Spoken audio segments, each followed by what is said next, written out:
Sementara itu pemirsa, peringatan HUT ke-26 Maluku Utara yang jatuh pada 12 Oktober lalu tak hanya haru namun juga pilu. Ya, di tanggal yang sama Gubernur Maluku Utara Shirley Juanda ini kehilangan suaminya Benny Laos dalam kecelakaan perahu.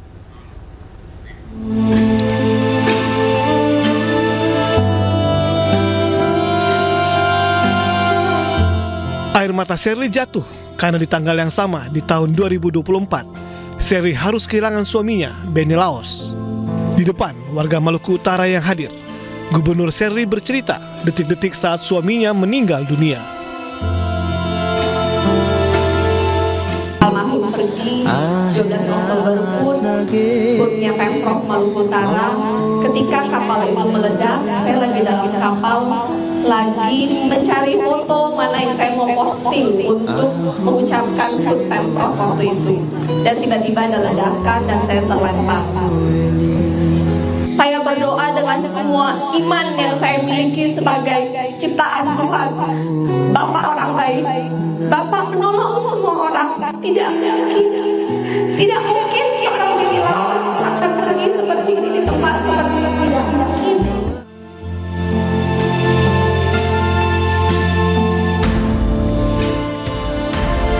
Sebelumnya, kapal cepat yang ditumpangi Benny Laos terbakar di Pelabuhan Regional Bobong, Kabupaten Talibu, Maluku Utara. Dalam insiden yang terjadi pada 12 Oktober 2024, 6 orang dinyatakan meninggal dunia, termasuk suami Gubernur Maluku Utara, Shirley Juanda.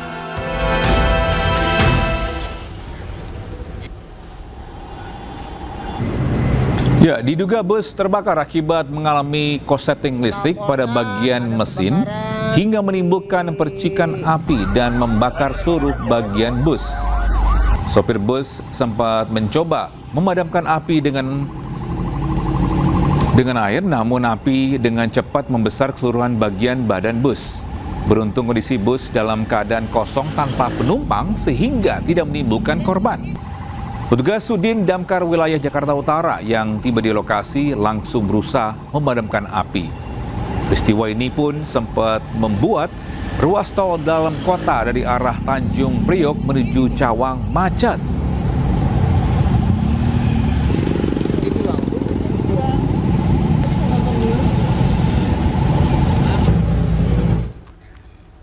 Ya, sementara itu viral di media sosial, dua pria berkelahi di atap rumah warga di kawasan Ancol Selatan, Jakarta Utara. Pria yang hendak menagih utang pemirsa malah diteriaki maling hingga kabur dikejar warga ke atap rumah.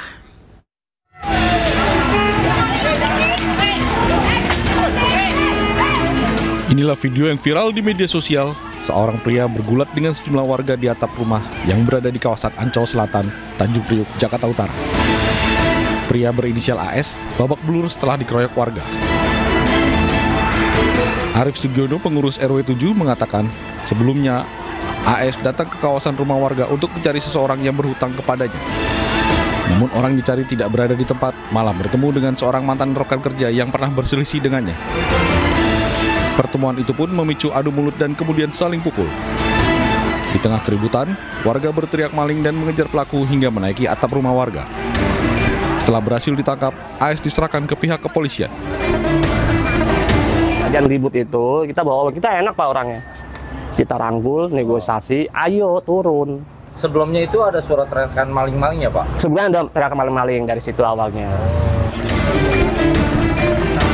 Hingga kini, kepolisian dari Mapolsek Tanjung Priok masih terus melakukan penyelidikan terhadap kasus ini.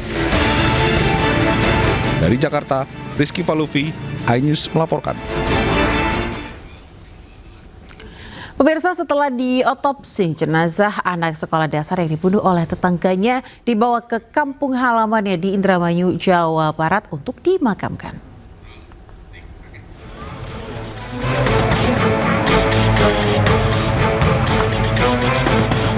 Jenazah VI, korban pembunuhan oleh tetangganya, disemayamkan di rumah duka di Kampung Sawah, Cilincing, Jakarta Utara pada Selasa sore setelah diotopsi di Rumah Sakit Polri Kramat Jati, Jakarta Timur. Suasana duka pun menyelimuti kediaman korban yang masih duduk di bangku sekolah dasar kelas 6 ini. Pada Selasa malam, keluarga membawa jenazah korban ke kampung halaman di Indramayu, Jawa Barat untuk dimakamkan.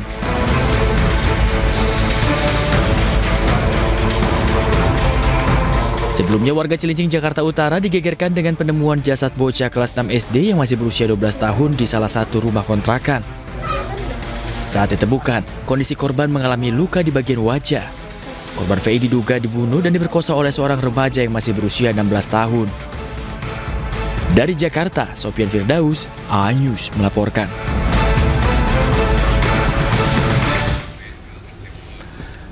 Ya, sementara itu unit PPA Satreskrim Polres Metro Jakarta Selatan ini terus selidiki kasus tewasnya terapis anak Delta Spa di sebuah lahan kosong di kawasan Pejaten Barat, Pasar Minggu, Jakarta Selatan. Ya, penyidik telah menyerahkan sampel organ korban untuk diketahui penyebab kematiannya.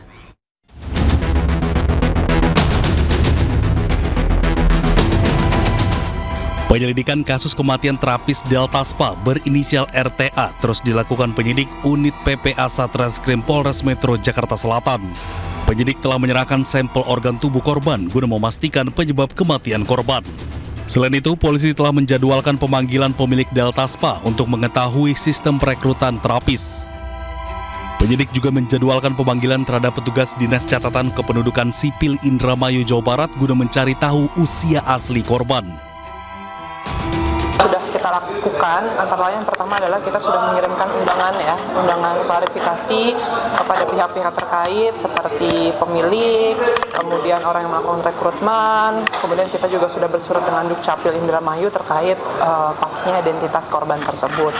Kemudian terakhir kemarin kami sudah mengirimkan sampel dari toksikologi, organ-organ untuk kita cek toksikologi dari korban. Nanti menunggu hasil itu dulu dari Puslapfor, kemudian nanti dapat disimpulkan oleh Rumah Sakit Polri terkait penyebab kematian dari korban seperti apa. Dari hasil pemeriksaan medis sementara, korban tidak meninggal dalam kondisi hamil dan belum pernah hamil. Dari Jakarta Selatan, Helmi Sajengbati, iNews melaporkan. Pemirsa, penyidikan kasus bulan madu berujung maut di lokasi glamping Kabupaten Solok, Sumatera Barat terus berlanjut. Pihak keluarga akan tuntut pertanggungjawaban pengelola penginapan.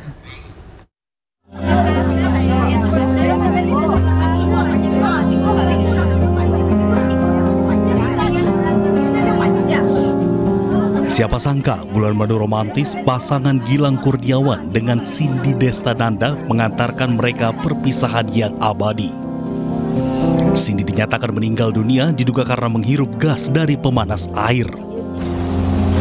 Jenazah Cindy dimakamkan pada Jumat 10 Oktober 2025, sementara suaminya memaksakan diri hadir dalam pemakaman tersebut.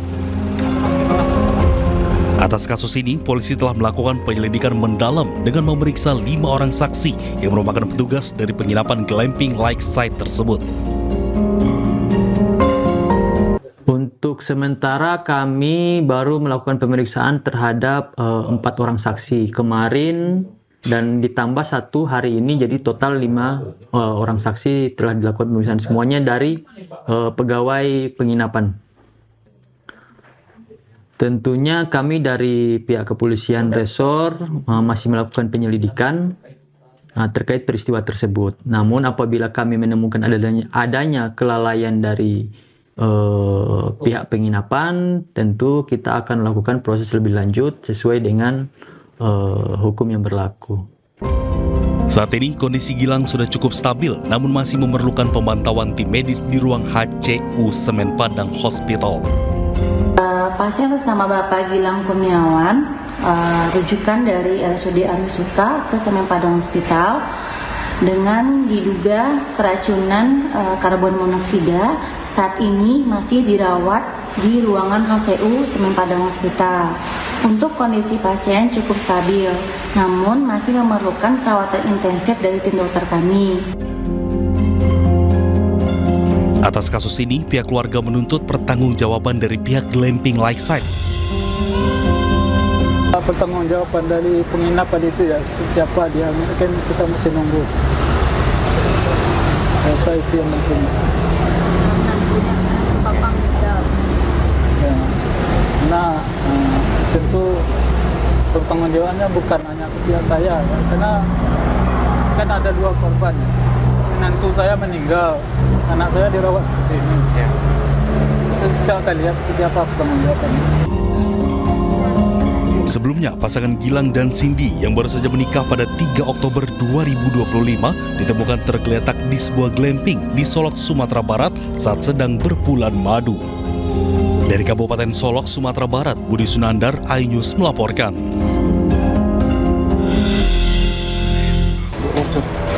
Motor apa? Tim Resmob Macan Gading Polresta Bengkulu menangkap 3 orang anggota geng motor yang terlibat dalam aksi pembacokan terhadap seorang remaja di Kelurahan Lempuing, Kota Bengkulu. 3 pelaku berinisial RP, HB, dan DH merupakan anak di bawah umur dan masih berstatus sebagai pelajar. Ketiganya hanya bisa tertunduk lesu saat ditangkap petugas dan digiring menuju Polresta Bengkulu. Para pelaku sebelumnya menyerang korban yang masih berusia 15 tahun dengan senjata tajam saat korban sedang nongkrong dengan teman-temannya di kawasan Lempuing. Akibat perbuatan pelaku, pergelangan tangan korban nyaris terputus. Korban harus mendapatkan perawatan intensif di rumah sakit. Kita mengamankan 3 orang yang diduga sebagai pelaku. Ya, yang kita amankan pelaku utama yang berinisial R yang melakukan pembacokan terhadap tangan korban. Selain 3 pelaku, polisi juga menyita sebilah pedang yang digunakan pelaku untuk membacok korban. Kini para pelaku tengah diperiksa intensif untuk mengungkap motif dan kemungkinan keterlibatan anggota geng lainnya. Dari Kota Bengkulu, Endro Dwirawan, iNews melaporkan. Kita beralih ke NTT di mana seorang pria mabuk di Kabupaten Timur Tengah Utara ini menyerang 4 anggota keluarganya dengan senjata tajam. Akibat peristiwa ini pemirsa, istri, ipar, dan ponakannya yang berusia 8 tahun tewas.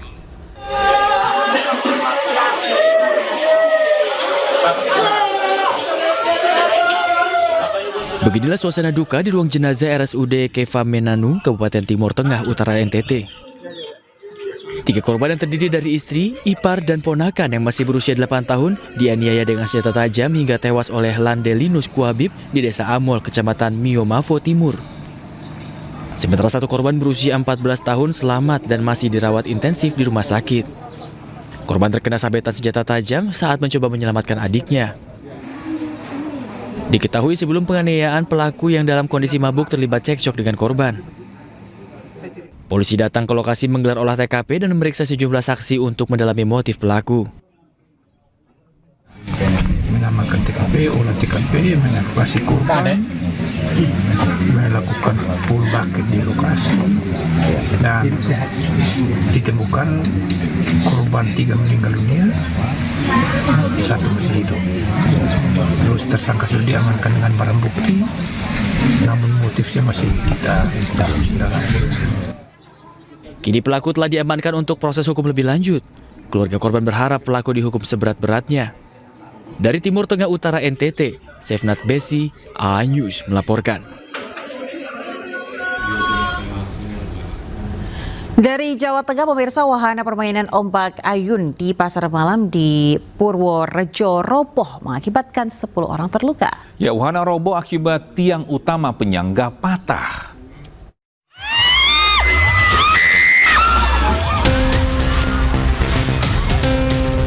Jeritan histeris dan teriakan panik terdengar saat wahana ombak banyu di sebuah arena pasar malam tiba-tiba roboh.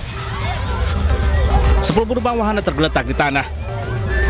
Warga kemudian mengevakuasi seluruh korban ke puskesmas terdekat untuk mendapatkan pertolongan medis. Peristiwa ini terjadi di Desa Keliboto, Kecamatan Bener, Purworejo, Jawa Tengah. Penyebabnya diduga karena tiang utama penyangga wahana itu patah. Kondisinya itu tiang penyangga pembatas itu roboh. Roboh atau patah, Pak? Roboh, dan untuk sandaran itu patah, bautnya jebol. Saat ini para pengunjung telah mendapatkan perawatan dan semuanya sudah diperbolehkan pulang. Dalam kasus ini polisi telah menggelar olah TKP dan memeriksa saksi untuk memastikan penyebab robohnya wahana itu. Dari Purworejo, Jawa Tengah, Joy Hartoyo, iNews melaporkan.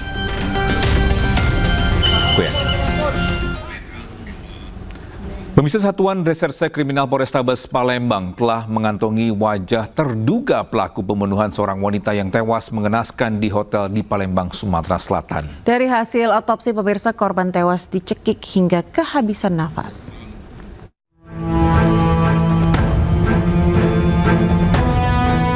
Korban Korban merupakan Anti Puspitasari, 22 tahun, seorang istri yang sedang hamil muda warga Pelaju Palembang, bekerja sebagai kurir makanan salah satu aplikasi. Sebelum ditemukan tewas, korban sempat mengantarkan suaminya ke tempat kerja dan pamit mencari orderan. Namun bukannya mencari orderan, korban justru check-in di sebuah hotel bersama seorang pria yang diduga selingkuhannya sebelum akhirnya korban ditemukan tewas mengenaskan. Dan minta kepolisian, minta kepolisian tak segera ditangkap kan? Apa gimana? Mintanya yo biar dia rasoi, cak mana rasanya itu yang dia lakuin itu nah. Ditembak apa. Tim kedokteran forensik Bayangkara Palembang melakukan otopsi jasad korban dengan membongkar makam korban. Hasilnya penyebab kematian korban diduga kuat karena dicekik hingga kehabisan nafas karena pelaku menyumpal mulut dan mengikat tangan korban. Proses otopsi dilakukan tim kedokteran forensik Rumah Sakit Bayangkara Palembang disaksikan pihak kepolisian serta keluarga korban. Tersangka tersebut yang patut diduga sebagai pelakunya mendasari keterangan-keterangan maupun barang bukti yang saat ini sudah kami kumpulkan. Kami menduga juga ada peristiwa yang lain, yaitu pencurian karena sepeda motor daripada korban hilang.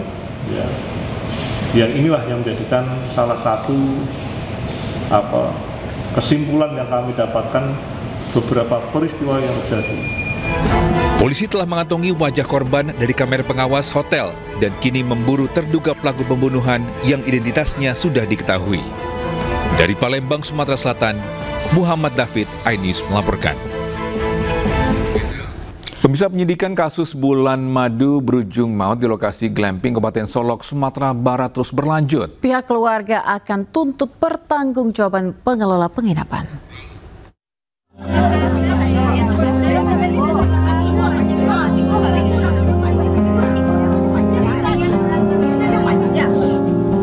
Siapa sangka bulan madu romantis pasangan Gilang Kurniawan dengan Cindy Destananda mengantarkan mereka perpisahan yang abadi. Cindy dinyatakan meninggal dunia diduga karena menghirup gas dari pemanas air. Jenazah Cindy dimakamkan pada Jumat 10 Oktober 2025, sementara suaminya memaksakan diri hadir dalam pemakaman tersebut. Atas kasus ini, polisi telah melakukan penyelidikan mendalam dengan memeriksa 5 orang saksi yang merupakan petugas dari penginapan glamping Lakeside tersebut. Untuk sementara kami baru melakukan pemeriksaan terhadap 4 orang saksi kemarin dan ditambah 1 hari ini, jadi total 5 orang saksi telah dilakukan pemeriksaan, semuanya dari pegawai penginapan. Tentunya kami dari pihak kepolisian resor masih melakukan penyelidikan terkait peristiwa tersebut. Namun apabila kami menemukan adanya kelalaian dari pihak penginapan, tentu kita akan melakukan proses lebih lanjut sesuai dengan hukum yang berlaku. Saat ini kondisi Gilang sudah cukup stabil, namun masih memerlukan pemantauan tim medis di ruang HCU Semen Padang Hospital.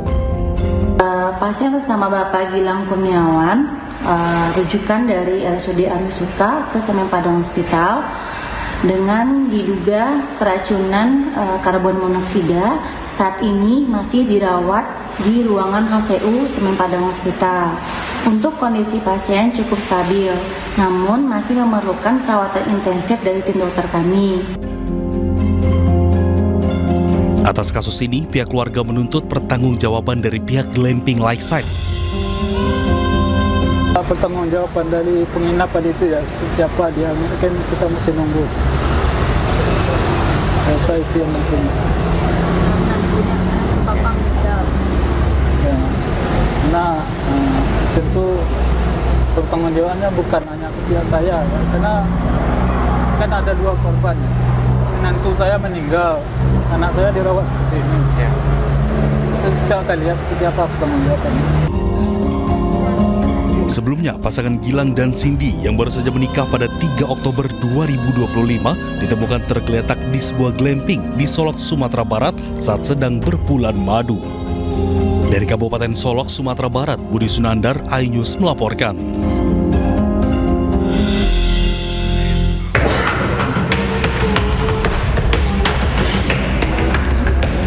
Sejumlah siswa di SMPN 1 Cisarua merintih kesakitan akibat keracunan massal yang diduga usai menyantap menu MBG. Total jumlah siswa yang keracunan mencapai 161 orang. Bupati Bandung Barat Jaja Rici Ismail mengecek langsung kondisi para siswa. Ia pun menyampaikan keprihatinan yang mendalam dan tekankan akan evaluasi menyeluruh program ini. Petugas medis hingga ambulans disiagakan di posko maupun fasilitas kesehatan rujukan. Tak hanya itu, kegiatan belajar mengajar di SMPN 1 Cisarua sementara dialihkan ke sistem pembelajaran daring hingga kondisi dinilai aman. Lakukan evaluasi ya mengenai MBG ini, pada dasarnya memang ini sudah saya sampaikan berkali-kali, program yang sangat baik sekali, cuman kalau tidak dievaluasi dengan tepat ya pasti akan terjadi seperti ini. Saya kedepannya ke BGN supaya melakukan evaluasi lagi lebih mendalam, apalagi ini kejadian sudah 2 kali ya. Hingga Rabu dini hari, 41 siswa masih dirawat di posko SMP 1 Cisarua. 55 siswa dirawat di beberapa rumah sakit. Rata-rata siswa yang keracunan mengalami sesak nafas, pusing, dan mual. Meski jumlah korban mencapai 161 orang, namun pemerintah Kabupaten Bandung Barat belum menetapkan kejadian luar biasa. Dari Bandung Barat, Yuwono Wahyu, iNews melaporkan.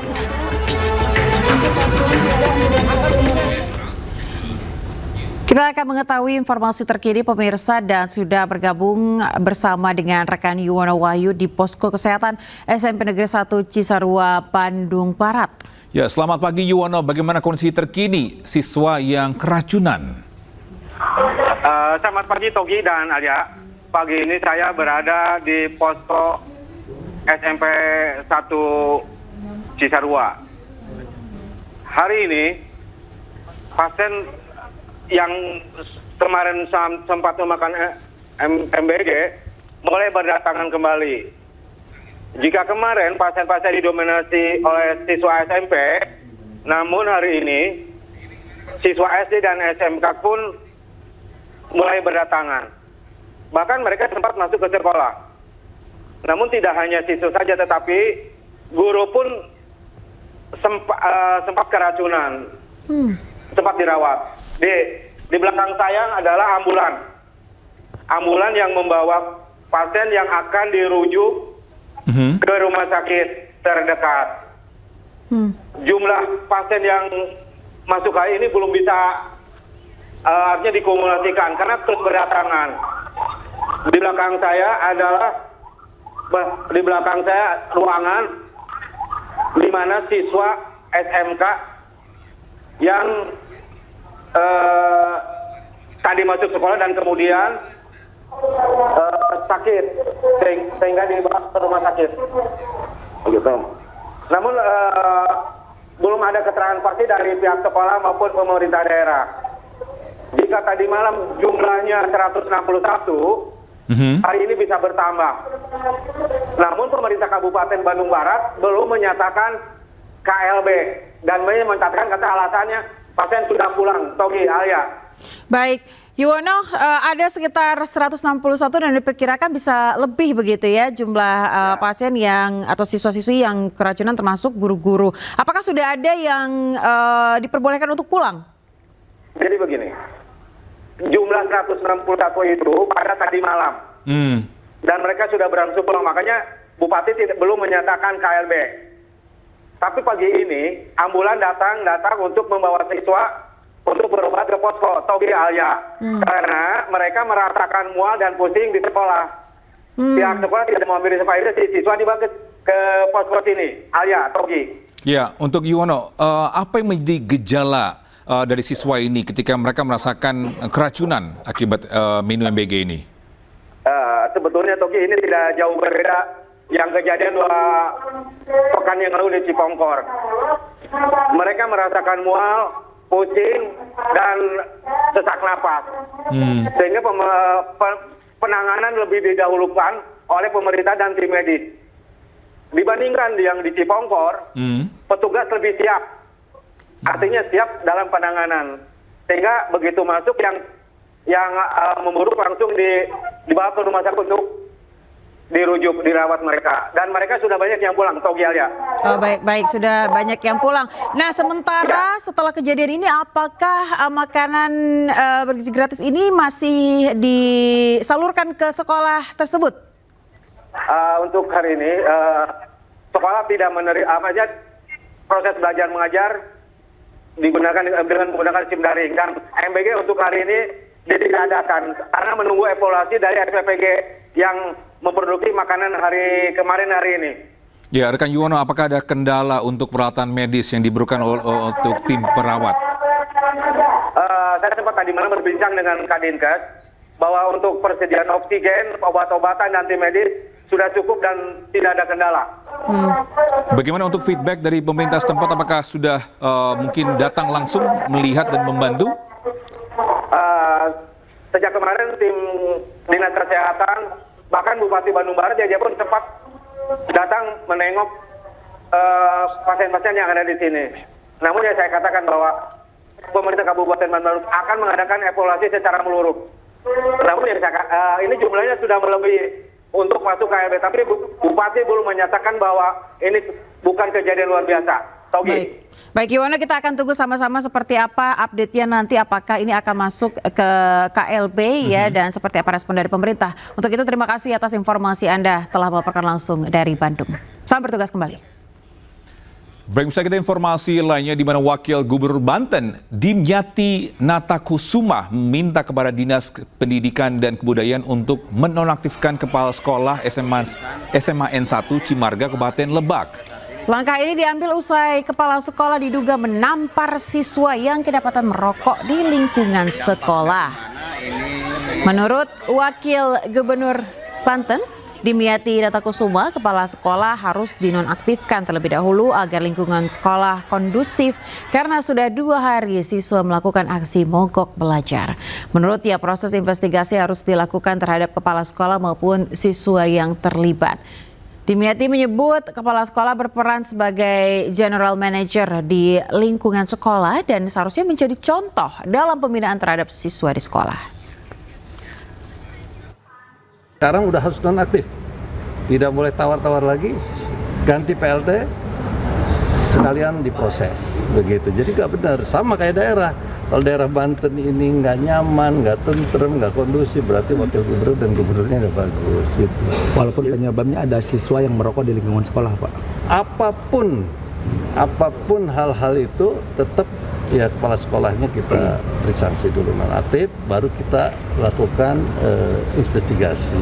Dan itu kelihatan ngerokok nggak tahu dia, saya nggak tahu ya, dia kaget atau bagaimana. Berpapasan dengan mata saya, matanya dia, di tangannya rokok ngebul, lari dia, ngerokok kamu, saya ini apa adanya ya Pak ya, ngerokok kamu, lari ke sini, saya kejar, saya keplek tapi nggak ada barang dan kaca, keplek ini, spontan lah, keplekan perempuan, tapi saya juga bukan membela diri, saya keplek. Berapa kali itu?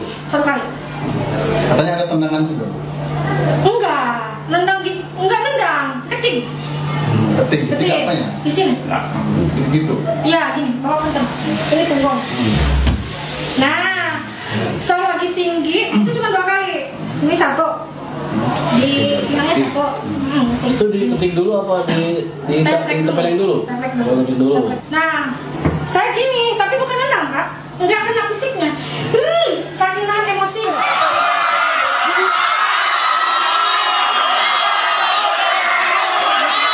130 siswa di SMA N1 Cimarga Kabupaten Lebak, Banten mogok belajar massal. Aksi ini merupakan bentuk protes terhadap kepala sekolah yang diduga menampar salah satu murid karena ketahuan merokok di lingkungan sekolah. Ratusan siswa berhamburan ke halaman sekolah melakukan aksi menolak kekerasan di lingkungan pendidikan di Kabupaten Lebak, Banten. Aksi protes berlangsung damai namun penuh emosi. Beberapa guru terlihat mencoba memenangkan massa. Bahkan sebagian siswa yang menyaksikan kejadian sempat pingsan dan dilarikan ke puskesmas terdekat untuk mendapatkan perawatan medis.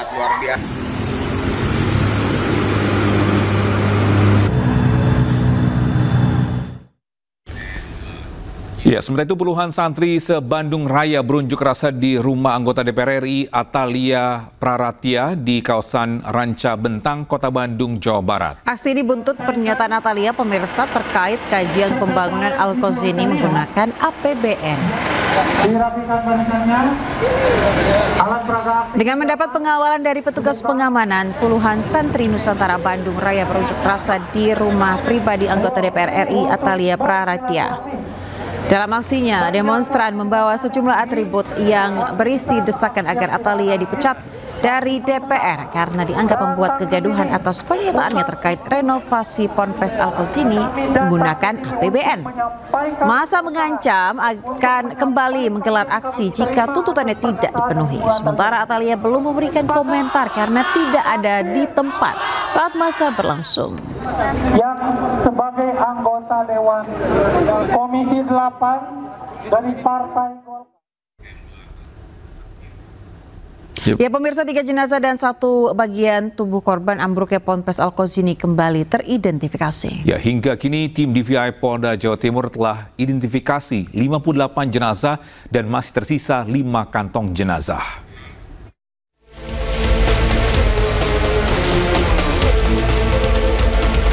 Pasca ambruknya Ponpes Al-Qazini 29 September lalu, proses identifikasi korban masih terus berlangsung. Hingga Selasa malam, tim DVI Polda Jatim berhasil mengidentifikasi 4 kantong jenazah. Dengan penambahan ini, tim DVI telah berhasil mengidentifikasi 58 kantong jenazah dari 67 kantong jenazah. Tim DVI Polda Jatim telah berhasil melaksanakan identifikasi terhadap 4 kantong jenazah yang terdiri dari 3 jenazah dan 1 body part. Sampai dengan hari ini, tim gabungan telah berhasil mengidentifikasi total 58 korban dari 67 kantong jenazah yang diterima. Hingga saat ini, kantong jenazah yang masih berada di posko DVI Rumah Sakit Bayangkara Polda Jatim berjumlah 5 kantong. Kabidokes Polda Jatim berharap seluruh proses identifikasi jenazah korban akan selesai pada minggu ini. Dari Surabaya, Jawa Timur, Rahmat Ilyasan, iNews melaporkan. Pemirsa, imbas ambruknya Pondok Pesantren Al-Qazini yang menewaskan 67 orang, 3 kementerian menandatangani surat keputusan bersama atau SKB. Ya, Menko Bidang Pemberdayaan Masyarakat Muhaimin Iskandar juga meminta audit menyeluruh di insiden Ponpes Al-Qazini ini.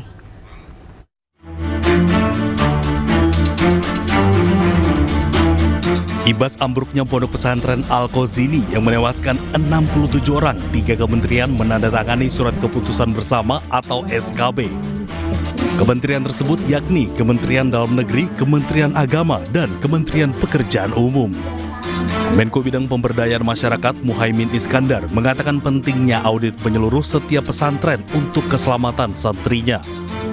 Kita menyadari sepenuhnya bahwa keselamatan warga negara adalah nomor 1. Mohon betul kepada Bapak Mendagri untuk segera mengkoordinasikan pemerintah daerah. Menteri Dalam Negeri Tito Karnavian juga mengingatkan setiap kepala daerah untuk cek kelayakan gedung. Nah, di sini kami melihat bahwa peristiwa kemarin mungkin kita perlu comply, menjadi wake up call.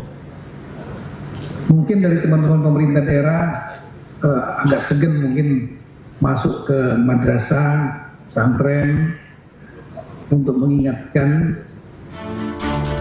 Saat ini, polisi telah menyelidiki ambruknya Ponpes Al-Qazini yang menelan korban ratusan orang. Polisi telah menaikkan ke status penyidikan namun belum ada tersangka.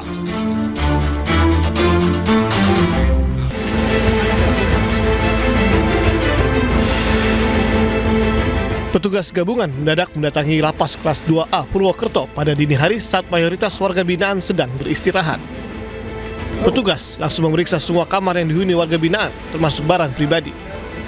Petugas menemukan sejumlah barang yang disinyalir dapat menimbulkan gangguan keamanan di dalam lapas. Barang-barang seperti gunting, sendok, puluhan korek api, batu, paku, dan sejumlah kartu permainan lalu disita. Sasaran utama razia ini adalah peredaran narkoba dan ponsel di dalam lapas, namun petugas tidak menemukan. dalam rangka mendeteksi dini gangguan keamanan dan ketertiban yang ada di lapas kelas 2A Purwokerto. Malam ini kita mendapatkan beberapa alat yang disinyalir akan digunakan untuk menjadikan senjata tajam oleh para warga binaan. Meski tak menemukan barang terlarang, namun razia akan gencar dilakukan. Sanksi tegas akan diberikan kepada warga binaan yang kedapatan memiliki narkoba ataupun membawa ponsel. Begitu pula dengan petugas lapas, jika terbukti terlibat, maka akan dipecat dan diproses hukum. Dari Banyumas, Jawa Tengah, Saladin Ayubi, iNews melaporkan. Kita ke informasi lain, pemirsa, keracunan massal kembali terjadi di Bandung Barat. Kali ini terjadi di SMPN 1 Cisarua. 161 siswa keracunan usai menyantap menu MBG.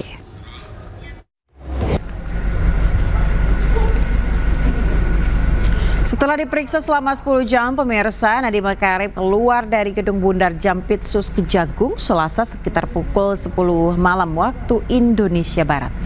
Nadiem tidak menjelaskan secara detail proses pemeriksaan yang dijalaninya. Menteri era Jokowi ini hanya mengatakan bahwa pemeriksaan berjalan lancar. Nadiem juga berharap kebenaran akan terungkap. Nadiem Makarim ditetapkan sebagai tersangka dalam kasus korupsi pengadaan laptop Chromebook di Kemendikbudristek 2018-2022. Saya yakin alhamdulillah lancar proses pemeriksaan hari ini. Saya yakin dalam kurun waktu ini kebenaran akan terbuka. Saya ingin mengucapkan terima kasih atas semua dukungannya. Coba ya. Pak, apa Pak? Materi pertanyaannya Pak.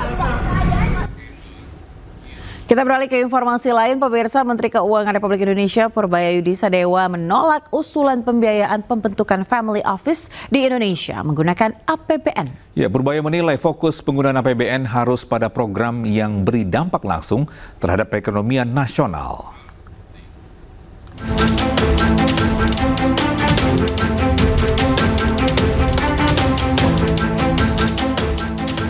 Menteri Keuangan RI Purbayayudi Sadewa menolak memakai dana anggaran pendapatan dan belanja negara untuk membangun Family Office di Indonesia.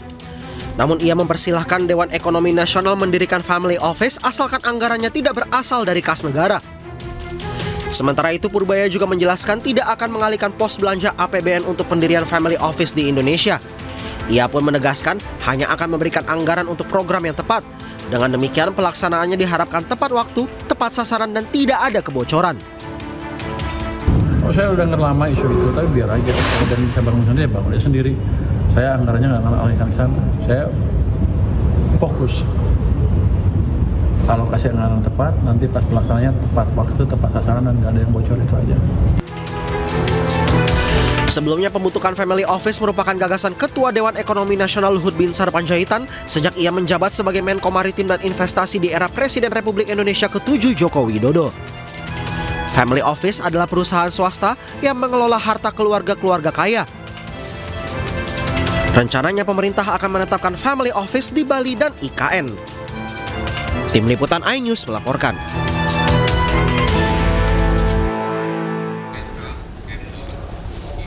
Ya, di balik gaya koboi-nya, pemirsa, Menteri Keuangan Purbayayudi Sadewa ternyata sosok yang romantis terhadap istri. Ya, momen romantis Menteri Purbaya bersama istri terekam saat keduanya menghadiri acara serah terima jabatan Dewan Komisioner LPS beberapa waktu lalu.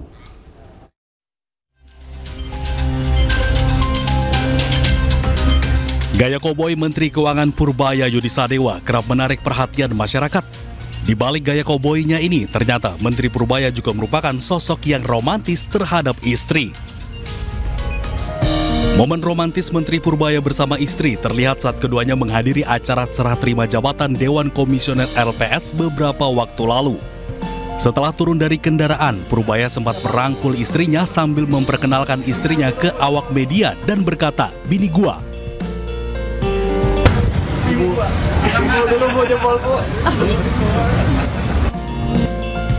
Bahkan video tersebut juga ia unggah ke akun media sosialnya dengan menambah beberapa foto berduanya dalam sejumlah momen. Sementara itu, ada momen menarik saat Menteri Purbaya sidak ke Bea Cukai Tanjung Priuk, Jakarta Utara beberapa waktu lalu. Menteri Purbaya dengan penuh canda bertanya makna lencana yang terpasang di seragam Bea Cukai yang ia kenakan. Ini makin banyak patroli laut, Pak. Apa nih? Patroli laut. Patroli kapal patroli tadi, Pak. Oh, ini narkotik. BPK. Anjing pelacak. Oh tuh. Kinain. Kita punya anjing pelacak. Iya. Oh, tadi nggak ke kandang ya? Iya. Saya pakai ini. Kan saya nggak ada ngomong nama anjing. Pembinanya, Pak. Pembinanya. Komando, Pak. Bapak bisa ngomong komando. Iya. Makanya anjing takut. Bisa ngomong. Pemirsa, Badan Gizi Nasional kembalikan anggaran 70 triliun rupiah yang tak serap ke Presiden Prabowo. Ya, sementara itu Menkyu RI Purbaya menyebut yang dikembalikan BGN adalah anggaran tambahan 100 triliun rupiah yang diajukan, tetapi belum dicairkan ke Menkyu.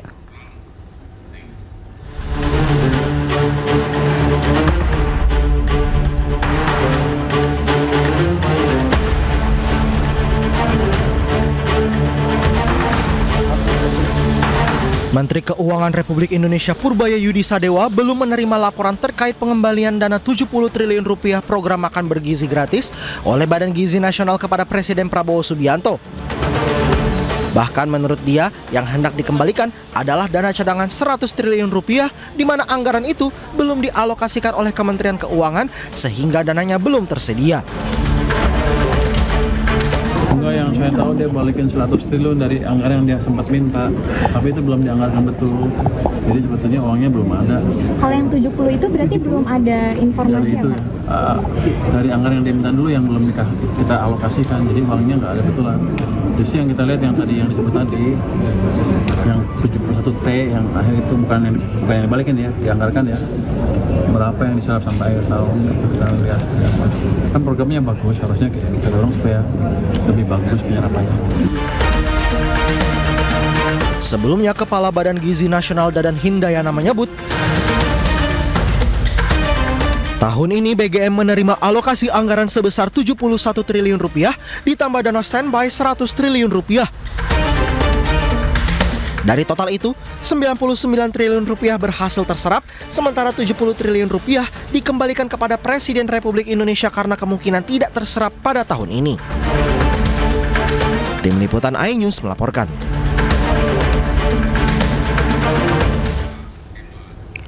Sementara itu, pemirsa, peringatan HUT ke-26 Maluku Utara yang jatuh pada 12 Oktober lalu tak hanya haru, namun juga pilu. Ya, di tanggal yang sama, Gubernur Maluku Utara Shirley Juanda ini kehilangan suaminya Benny Laos dalam kecelakaan perahu.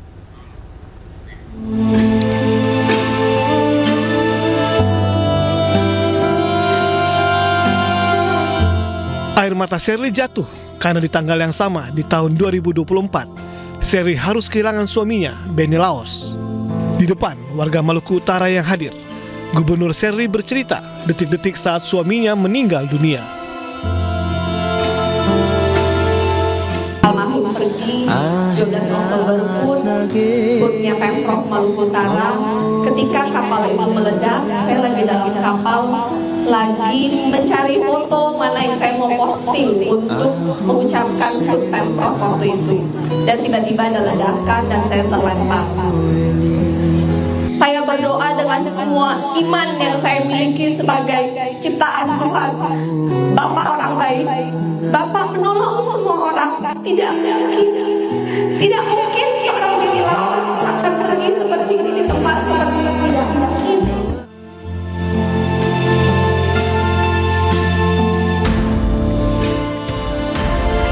Sebelumnya, kapal cepat yang ditumpangi Benny Laos terbakar di Pelabuhan Regional Bobong, Kabupaten Talibu, Maluku Utara.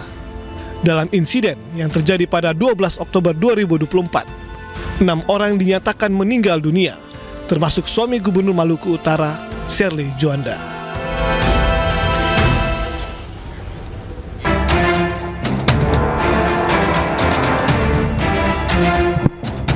Setelah DPR memutuskan tidak menaikkan tunjangan perumahan bagi anggotanya usai di demo besar-besaran di berbagai daerah, kini muncul kabar kenaikan dana reses anggota dewan. Dana reses adalah uang yang diberikan kepada pimpinan dan anggota DPR setiap melaksanakan reses.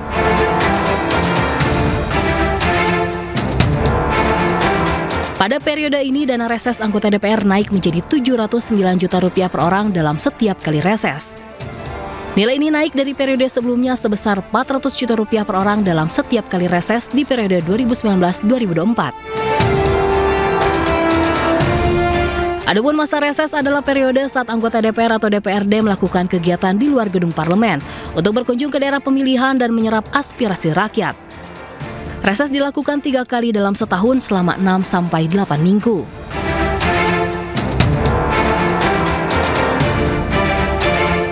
Wakil Ketua DPR Sufmi Dasko Ahmad mengungkap alasan kenaikan dana reses karena indeks kegiatan dari jumlah dapil yang didukung bertambah dari periode sebelumnya. Ia juga menegaskan dana reses tidak masuk ke kantong anggota dewan, melainkan untuk kegiatan reses di dapil dengan berbagai kegiatan menyerap aspirasi rakyat.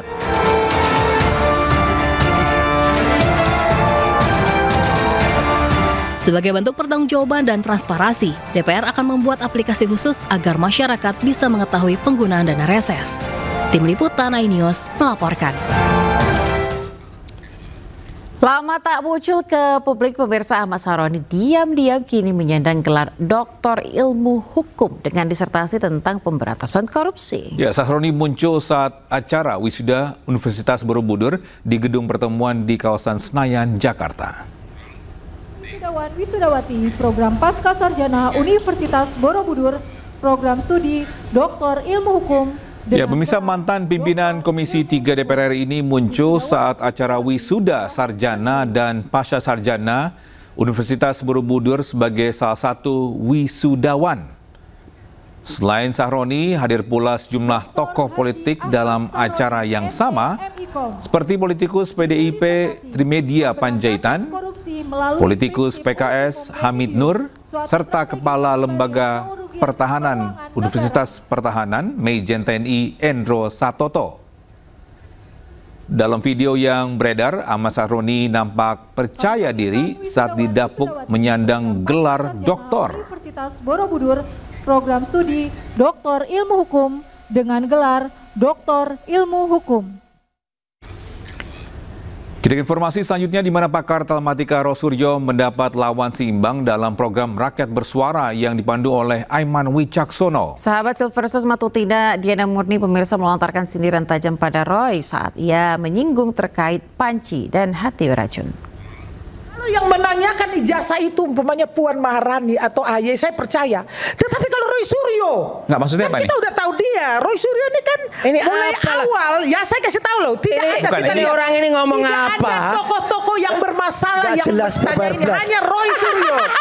Karena ini maksudnya rekam jejak, track record. ya, track recordnya dia. Kalau orang mencari kebenaran, kan dia harus tahu dirinya benar dulu, baru dia cari tahu kebenaran. Sedangkan dirinya aja tidak benar, bagaimana dia mau cari tahu ijazah maksudnya benar? rekam jejak gimana nih maksudnya? Gimana? Ya saat dia menjadi menteri kan, ya bawa pulang panci pak. Ngawur ini, bohong ini, bohong. Tahu saya. Bohong, bohong, bohong kamu, bohong besar kamu. Panci di perumahan menteri. Orang nggak ngerti putusan pengadilan kayak gini nih. Udah deh, kacau orang ini. Kacau dari mana? Kacau. Saya tahu lu hanya mencari panggung panjang dengan ijazah. Kamu itu cari panggung. Padahal udah deh, buka baju aja deh. Sesuai janjinya aja deh. Ya, sementara itu pemirsa, Dr. Tifa dalam program Rakyat Bersuara tadi malam menyindir keras relawan Jokowi. Ya, Dr. Tifa meminta agar relawan Jokowi tidak menjual pakaian dalam secara simbolik demi mencari sorotan publik. Saya lihat ya, banyak wanita yang ada di ruangan ini. Begitu juga dengan Ibu Diana, ya. Kita tidak usah harus merendahkan kemuliaan kita sebagai wanita. Kita lahir ya sebagai ibu bangsa. Ya, dari rahim seorang wanita muncul penguasa, muncul presiden, muncul menteri. Kita dimuliakan oleh Allah Subhanahu wa taala sebagai makhluk yang mulia, sebagai makhluk yang perkasa, sebagai makhluk yang ditinggikan harkat dan martabatnya. Ya, oleh agama, oleh akidah, oleh keimanan semuanya, kita diberikan perlindungan atas aurat kita. Sebaiknya kita menggunakan baju yang bagus. Tetapi Tapi kenapa ada seseorang perempuan yang merendahkan dirinya serendah-rendahnya sehingga dia mengajak demo dengan mempertontonkan bra dan celana dalamnya. Ini saya sangat sedih ya. Jadi atas dua hal, atas dua topik ya, atas dua topik yang saat ini diangkat oleh Mas Aiman di Rakyat Bersuara ini, ada dua hal yang sungguh tidak bajik ya, yang sungguh tidak bijak, yang sungguh tidak arif dilakukan. Pertama adalah terpidana Sylvester Matutina telah memberikan contoh betapa diinjak-injaknya hukum di Indonesia ini. Kita ingin mengangkat harkat hukum itu dengan kita mengikuti. Negara nggak boleh kalah. Dengan kita mengikuti sebagai warga negara yang baik, kita patuh mengikuti. Tetapi kami sebagai warga negara, kami punya legal standing untuk melakukan apa yang menjadi hak dan kewajiban kami sebagai akademisi. Pemirsa, hujan deras disertai angin puting beliung membuat atap stadion di Kabupaten Blitar porak-poranda. Jangan kemana-mana pemirsa, ini sudah akan segera kembali.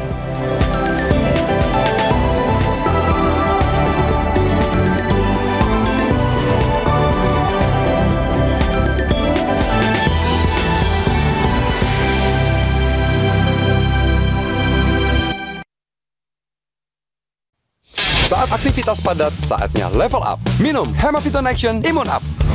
Immune Up formula dengan buffer vitamin C, D3, zinc, dan ginseng ekstrak. Bantu jaga daya tahan tubuh. Siap taklukkan hari. Jangan sampai drop dong. Minum Hemaviton Action Immune Up 1 kali sehari. Ready action lagi. Baru Hemaviton Action Energy Drink. Energi gue untuk siap action. Saat ada tantangan lebih, ini waktunya challenge your action. Hemaviton Action Immune Up. Hemaviton Action Energy Drink. Sayang, nanti temenin belanja bulanan, beli baju, nge-gym. Akan kuhadapi dunia, tapi Indomie Jumbo dulu. Mau ke bulan. Indomie Jumbo dulu.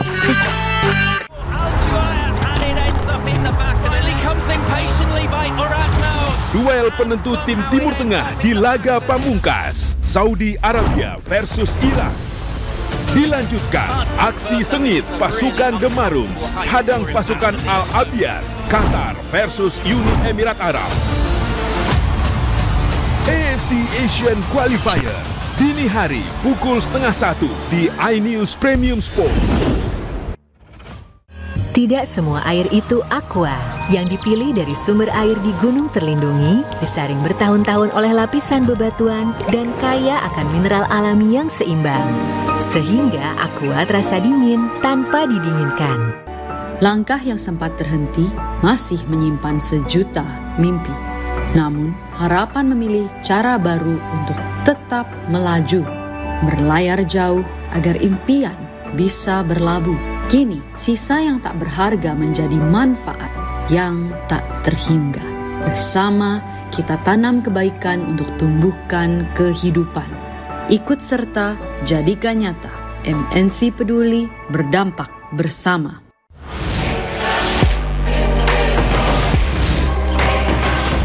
Gaya hidup tak seimbang. Yuk minum Pristine 8,6+ setiap hari. Gaya hidup tak seimbang. Yuk minum Pristine 8,6+ setiap hari. Pemimpin Rakyat, Senin hingga Jumat, live. Tiap orang punya semangatnya masing-masing untuk memberikan yang terbaik. Terima kasih untuk kamu yang tidak bercerita, tapi selalu semangat 100%. Kopi Kapal Api. Jelas lebih enak. The Great Prime Time. Siapa yang harus kita percaya? Tidak bisa tinggal di Rakyat Bersuara. Tunjangan perumahan 50 juta per bulan harus dibatalkan. Panik dan penasaran. The Prime Show. Pemirsa, jika Anda punya sofa atau kasur spring bed yang sudah tidak terpakai, kini tak perlu bingung lagi untuk membuangnya kalau udah nggak dipakai ya. Nah, cukup isi website milik DLH Jakarta, ini sampah-sampah besar bisa dijemput ke rumah secara gratis pemirsa.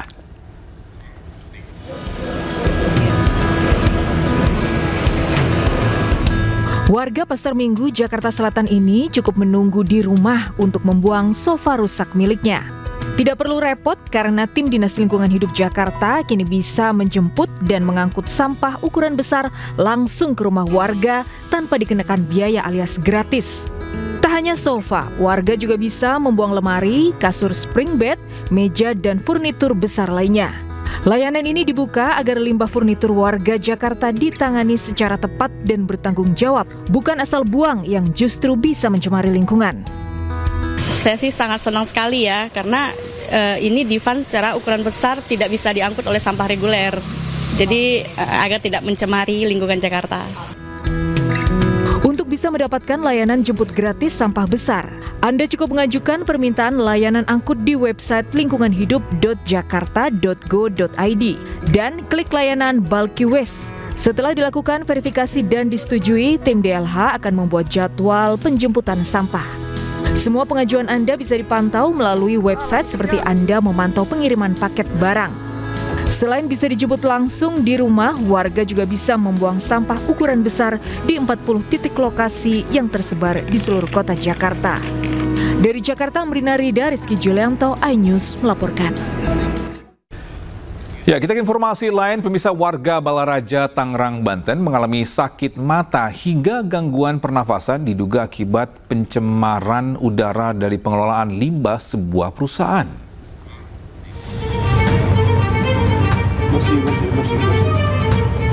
Warga Desa Sentul, Kecamatan Balaraja, Kabupaten Tangerang, Banten mengeluhkan pencemaran udara di daerahnya. Rumah mereka kerap menerima debu dan abu sisa pembakaran dari pabrik milik PT Sinar Logam Indonesia beberapa waktu lalu. Kondisi ini membuat sejumlah warga mengalami batuk, sesak napas, mata perih, dan sakit tenggorokan. Pencemaran diduga berasal dari pengelolaan limbah bahan beracun dan berbahaya atau B3. Kalau lama-lama kita di luar gitu, tenggorokan sakit, kemudian pusing, nanti mual. Apalagi saya kebetulan punya anak yang punya asma ya, itu beberapa kali kalau sudah baunya itu sangat-sangat luar biasa, harus langsung ke IGD, harus di nebu.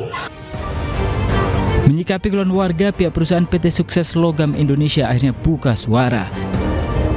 Pihak perusahaan mengaku telah memenuhi standar operasional yang telah ditetapkan oleh pemerintah. Bahkan sistem pengelolaan limbah telah sesuai dengan aturan yang berlaku. Walaupun demikian ya, kami tegaskan PT SLI itu telah memenuhi standar ketentuan kegiatan operasional yang berlaku, yang telah ditetapkan oleh lembaga pemerintah dan lembaga terkait. Dan memang kami juga senantiasa melakukan pengecekan, pengawasan terkait dengan tadi bau, kemudian udara, dan emisi-emisi lah. Pihak perusahaan juga membuka ruang dialog dengan masyarakat yang merasa dirugikan, bahkan siap memberikan kompensasi bila diperlukan. Meski mendapat keluhan dari masyarakat, keberadaan perusahaan ini juga bermanfaat dalam membuka peluang pekerjaan.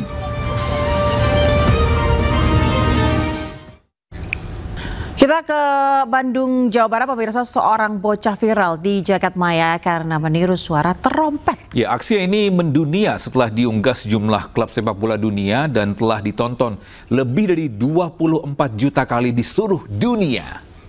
Halo guys, ada suara trompet nih guys. Cek sound, cek sound.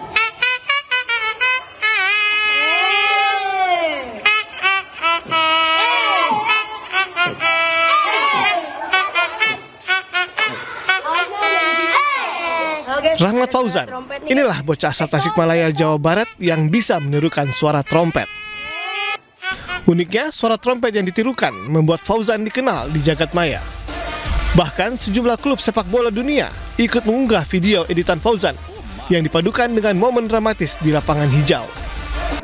Keunikan yang dimiliki Fauzan awalnya diketahui gurunya di Pondok Pesantren Al-Basariyah 1, Kota Bandung.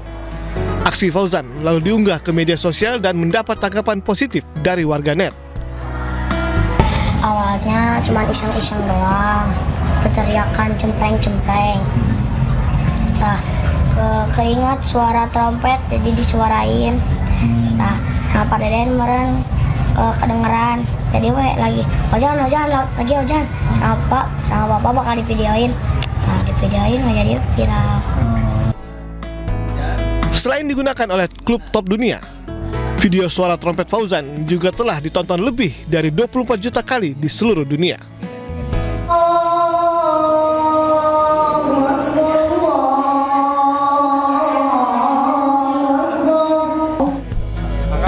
hanya bisa menirukan suara trompet, suara azan pun merdu ketika azan.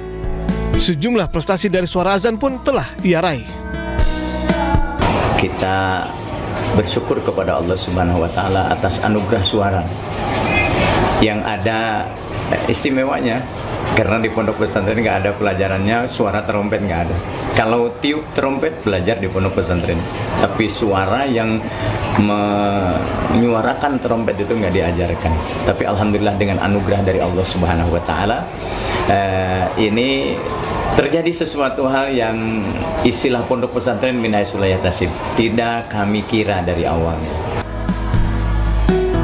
Meski kini dikenal di dunia maya karena keunikan suara trompet yang ditirunya, Fauzan tidak lupa untuk tetap belajar menempuh pendidikan dan bercengkrama dengan teman-teman di sekolah.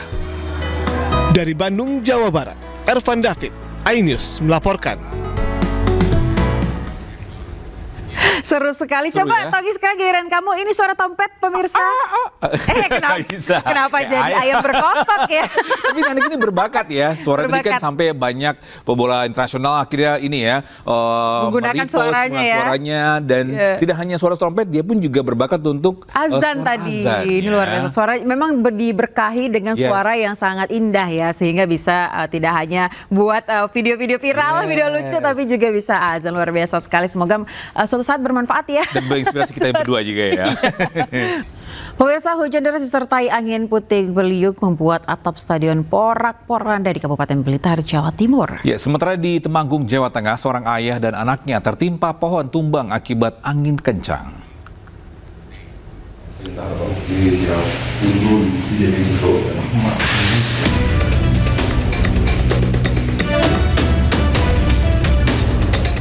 Dalam video amatir terlihat angin puting beliung menerbangkan atap bangunan Stadion Gelora Penataran yang ada di Kecamatan Nglegok, Kabupaten Blitar, Selasa petang.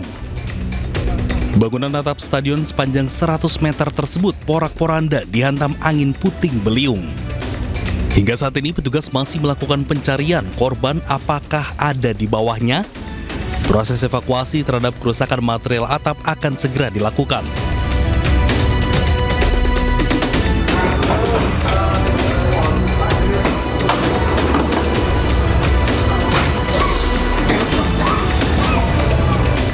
Seorang pengendara motor bernama Arifin Nugroho, warga desa Lungge, tertimpa pohon tumbang di Jalan Sarbini. Korban bersama anaknya hendak pulang ke rumah, namun tertimpa pohon tumbang di tengah hujan deras yang disertai angin kencang. Sang anak selamat, sementara korban harus dirawat intensif. Selain menumbangkan pohon dan merusak rumah warga, juga terjadi fenomena hujan es di 3 kecamatan di Temanggung, yakni Kecamatan Wonoboyo, Ngadirejo, dan Candiroto.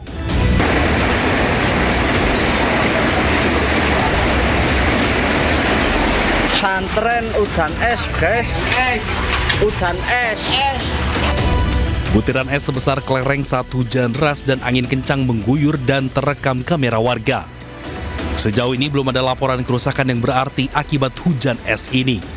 BPBD Temanggung mengimbau masyarakat agar lebih waspada terhadap potensi cuaca ekstrim di masa peralihan musim ini.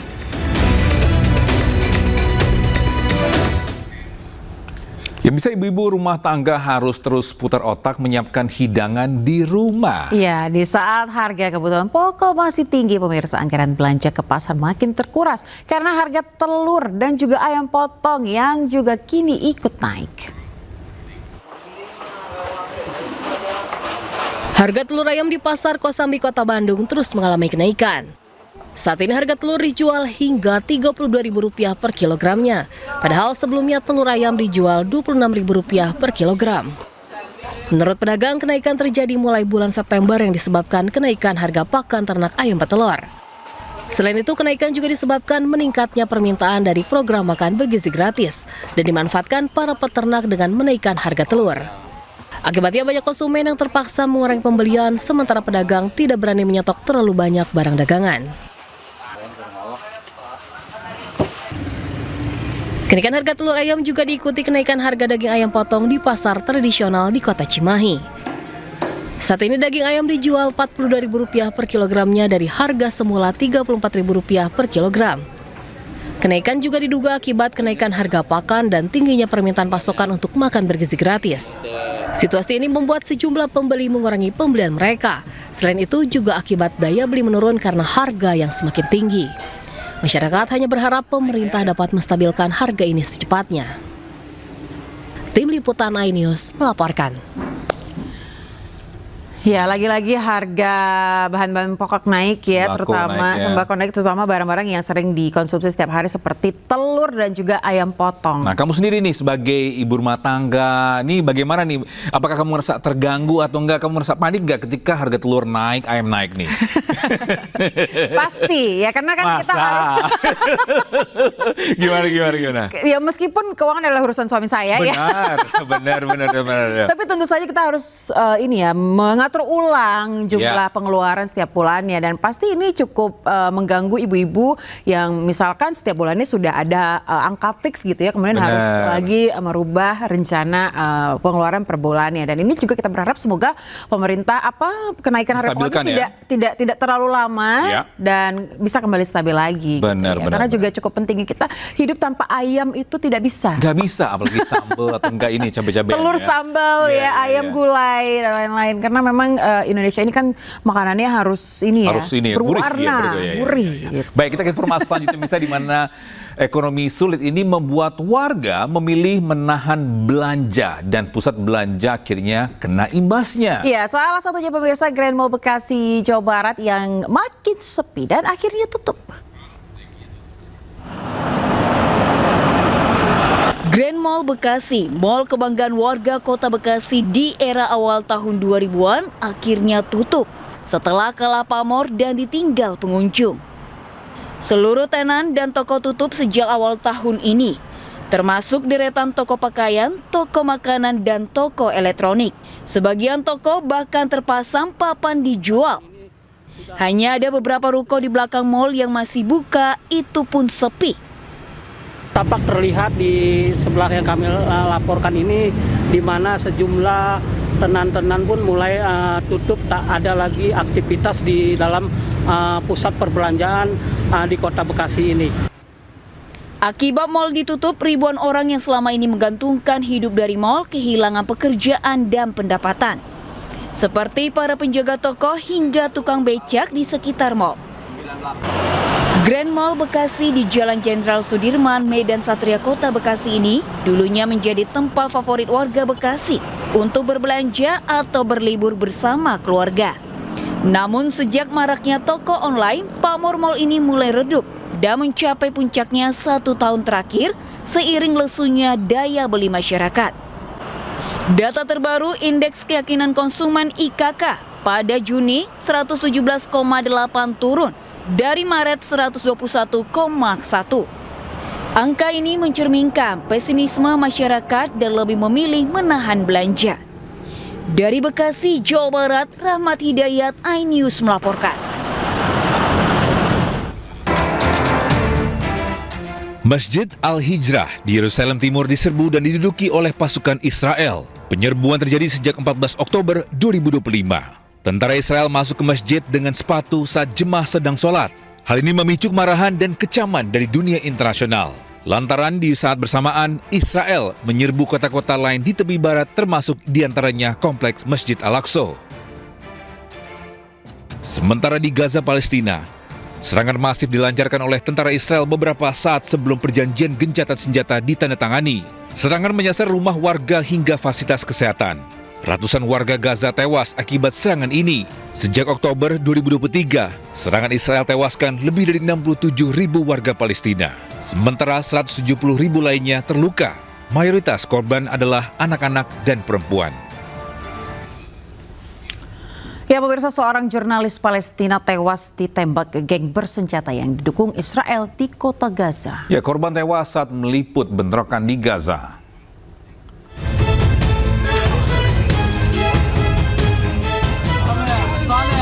Jurnalis Palestina bernama Saleh Al-Jafarawi meninggal dalam bentrokan di kota Gaza. Saleh tewas beberapa hari setelah Israel dan Hamas mencapai kesepakatan gencatan senjata di jalur Gaza. Korban yang masih berusia 28 tahun ini ditembak saat meliput bentrokan di kawasan Sabra di kota Gaza. Video akan wasiat Saleh pun viral. Warga dan rekan-rekan jurnalis mengetahui Saleh tewas.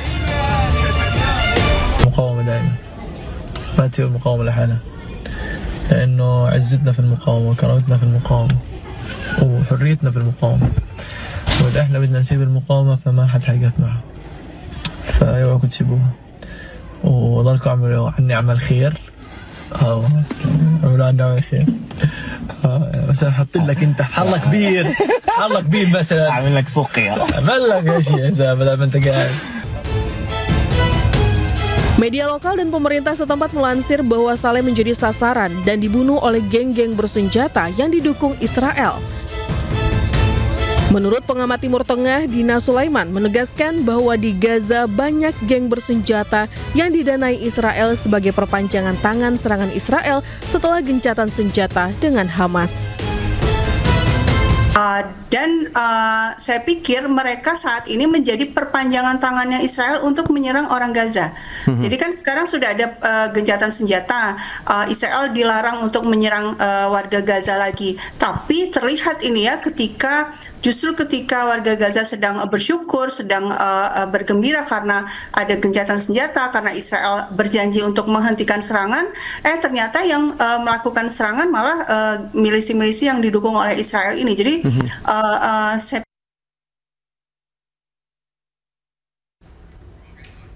Misalnya Israel dan Hamas resmi melepas tahanan mereka menyusul kesepakatan gencatan senjata kedua belah pihak. Mereka adalah tahanan dari perang yang pecah sejak 7 Oktober 2023.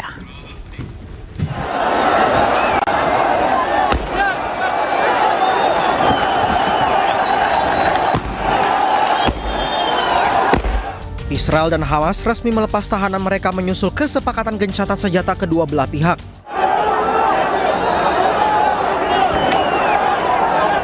Dalam kesepakatan ini, Hamas melepas 20 sandera yang masih hidup, sedangkan Israel melepas 1.950 tahanan yang masih hidup.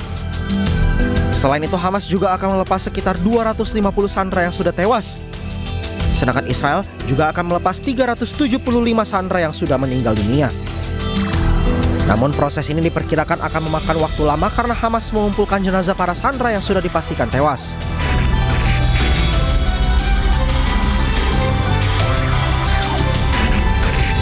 Para sandera ini dibebaskan dari total 250 orang yang disandera Hamas. Sedangkan Israel total sejak Oktober 2023 menahan lebih dari 11.000 warga Palestina.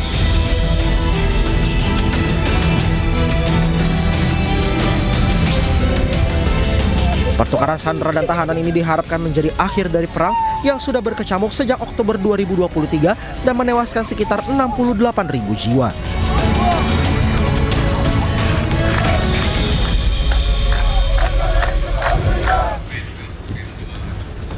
Pemirsa, sejumlah penjuru di salah satu kota di India ini berubah menjadi kuning. Ya, ini karena warga setempat melemparkan kunyit pada festival Haldi.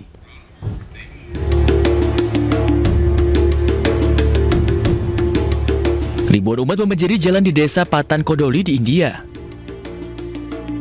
Berbagai sudut kota pun berubah menjadi kuning pada perayaan festival tahunan Vital Birdev Yatra yang juga dikenal sebagai Festival Haldi. Para jamaah saling melempar bubuk kunyit, menari mengikuti irama tabuhan drum untuk menghormati Vital Birdev Maharaj yang merupakan inkarnasi Dewa Siwa. Perayaan yang diselenggarakan selama 4 hari ini menarik 200 hingga 300 ribu pengunjung untuk menyaksikan tradisi yang menandai ulang tahun dewa yang dihormati komunitas penggembala.